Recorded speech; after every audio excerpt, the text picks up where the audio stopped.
Skype is a downloadable service where people can make calls to others over the internet for free. The name Skype comes from the phrase Sky peer-to-peer. You can get it on the internet as a free download if you go to this website. Under some circumstances, however, Skype does cost a little money. You also cannot make emergency calls on it, but if you have more questions, you can look up tutorials on the internet such as this one. Skype can be used with a webcam for a video call as seen on the left, or without for a regular call on your computer.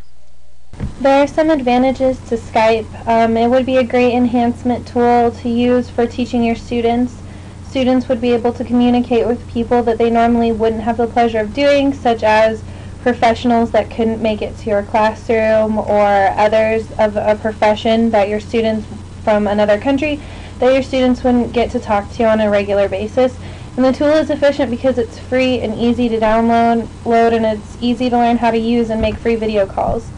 However, there are some disadvantages with this program. It is a technological program, so you do have technical problems.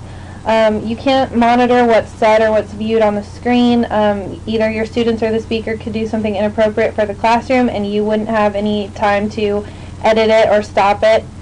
And you're not guaranteed to have the conversation. It would be hard for a whole lecture to be based off of this one activity, because what if the person isn't there, you can't make the call, or something goes wrong in your classroom where you're not able to make the call. You could use it for having professionals speak to the students. The students could ask these professionals questions that they have over the topic that you would feel better having a professional answer. You could also use phone calls between parents and students. So even if a parent couldn't come in to talk to you or the student, then it would still be formal. You'd still get to talk to them face to face and have the ability to explain to a parent what's going on with the student. And having students communicate through Skype about projects allows them to work in close groups. That doesn't require trying to find a time to meet or making plans outside of class. The students' role in using Skype is they'd need to learn how to work Skype. If there was any concern how to use it, the students should be able to know how. If the students use a program outside of class, such as group work, then they need to be able to work Skype and know how to make free calls. The students would need to make sure that they're prepared for communication between them and someone on Skype. If you got a professional to talk to the students and they weren't prepared to ask questions about anything, then it would be kind of hard for the communication to go anywhere.